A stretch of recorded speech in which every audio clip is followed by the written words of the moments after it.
വിബിയെ വടകര ലോക്സഭാ മണ്ഡലത്തിലെ എന്തൊക്കെയോ സംഭവങ്ങൾ ഉരുണ്ട് കൂടുന്ന ഒരവസ്ഥയാണ്. ഉണ്ട് അനക്ക് ഓർമ്മ ഉണ്ടോ ആ ശൈലജ ടീച്ചറുടെ ഫസ്റ്റത്തെ വടകരയിലേക്കുള്ള വരവ്?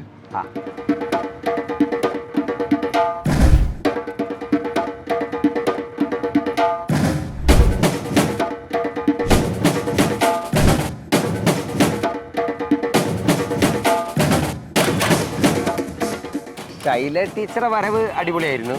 പക്ഷെ ഷാഫി വന്നതോടെ മൊത്തം കളറങ്ങ് മാറി. വടകര സത്യത്തിൽ പ്രകമ്പനം കൊണ്ടു. ഓർമ്മല്ലേ?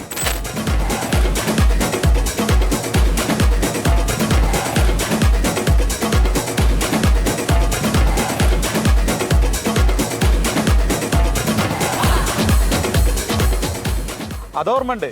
അതോട് കൂടിയിട്ട് വടകരയിലെ UDF വിങ് കംപ്ലീറ്റ് ആയിട്ട് അങ്ങ് ഉണർന്നു. കാരണം എല്ലായിടത്തും അതൊരു ശക്തി പ്രകടനമായിട്ട് മാറി പിന്നീട് അങ്ങോട്ടുള്ള എല്ലാ സ്ഥലത്തും.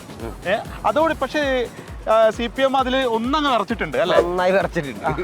ആ സ്ട്രാറ്റജി ഒന്ന് മാറ്റി എന്ന് തോന്നുന്നു. എങ്ങനെയാ അതിനെ കാണുന്നത്? ഷാഫിയുടെ വരവുണ്ടാക്കിയ ആവേശം ഉൾക്കൊണ്ട് CPM സ്ട്രാറ്റജി മാറ്റി.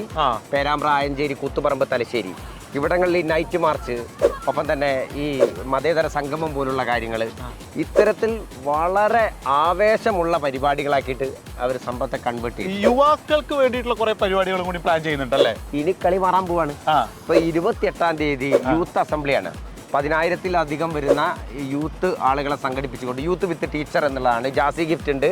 ഇനിയിപ്പോ തന്നെ എനിക്ക് തോന്നുന്നു കലാകാരന്മാരൊക്കെ കളർഫുൾ പരിപാടികളാണ്. പിന്നെ ഏപ്രിൽ 4 മുതൽ DJ റാലിയാണ്. പിന്നീട് അതിനുശേഷം അങ്ങോട്ട് ഈ 27 മുതൽ മണ്ഡല പര്യടനങ്ങളാണ്. ഇതൊക്കെ തന്നെ സത്യത്തിൽ ശക്തി പ്രകടനങ്ങളായിട്ട് കൺവേർട്ട് ചെയ്യുന്ന. ഷാഫിയെ കണ്ടിട്ടുള്ള ആൾക്കൂട്ടം ഒന്നും വോട്ടാവില്ല എന്ന മറുപടിക്ക് പകരം ആൾക്കൂട്ടത്തെ തന്നെയാണ് LDF ഇറക്കിയിട്ടുള്ളത്. ഇപ്പം ഷാഫിയുടെ വലിയ വൈറൽ വീഡിയോകളുണ്ട്. ആ വീഡിയോകളെ വെല്ലുന്ന വീഡിയോ മേക്കിംഗ്. LDF സത്യത്തിൽ ഇപ്പോൾ ഒരു ആത്മവിശ്വാസത്തിലാണ്. ആ തരത്തിൽ തന്നെയാണ് അടവ് മാറ്റിയിട്ട് മുന്നോട്ട് പോകുന്നത്. PR വർക്ക് കൃത്യമായിട്ട് രണ്ട് സൈഡിലും നടക്കുന്നുണ്ട്. രണ്ട് സൈഡിലും നടക്കുന്നുണ്ട്. LDF സ്ട്രാറ്റജി മാറ്റിക്കോട്ടെ. ഇപ്പം ഷാഫി പറഞ്ഞില്ലേ? ഷാഫി പറഞ്ഞോ? ഇപ്പൊ പ്രവാസി വോട്ടർമാരെ കാണാൻ വേണ്ടിയിട്ട് KMCCയുടെ ഒക്കെ കൺവെൻഷനിൽ പങ്കെടുക്കാൻ വേണ്ടിയിട്ട് ആള് ഗൾഫിലാ.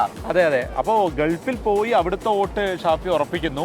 ഇപ്പൊ തിരിച്ചു വന്നതിന് ശേഷം അതിൽ മാത്രം ഈ കളി നിൽക്കുന്നില്ല. പിന്നെ അപ്പൊ രാഹുൽ ഗാന്ധിയെ തന്നെ കൊണ്ടുവന്നിട്ടുള്ള പ്രചാരണത്തിന് കൂടിയാണ് ഒരു UDF ക്യാമ്പ് ലക്ഷ്യമിടുന്നത്. അങ്ങനെയാണെങ്കിൽ LDFന്റെ നേതാക്കളെ നമുക്ക് വടകരയിൽ പ്രതീക്ഷിക്കാം. പക്ഷെ വലിയൊരു ചോദ്യം ബാക്കി കിടക്കുന്നുണ്ട്. ആ ചോദ്യമാണ് BJPയുടെ വോട്ട് അല്ലെ? ഏകദേശം 1 ലക്ഷത്തോളം വോട്ട് ഉണ്ട്. ഇപ്പൊ പ്രബുൽ കൃഷ്ണ നല്ല രീതിക്ക് തന്നെയാണ് അവിടെ പ്രചാരണവും കാര്യങ്ങളൊക്കെ, കൺവെൻഷനും അതിനൊക്കെ നല്ല തിരക്കും കാര്യങ്ങളൊക്കെ നിലവിലുണ്ട്. BJP ഇനി നേടുന്ന വോട്ടുകൾ, ആ വോട്ട് അവര് വർദ്ധിപ്പിക്കുകയാണെങ്കിലും ഒപ്പം തന്നെ കുറയുകയാണെങ്കിലും ഇത് ആരുടെ ജയത്തെ സ്വാധീനിക്കും എന്നുള്ളത് തന്നെയാണ് വടകര തെരഞ്ഞെടുപ്പിൽ ഒരു നിർണായകമായ ചോദ്യം തന്നെയാണ്.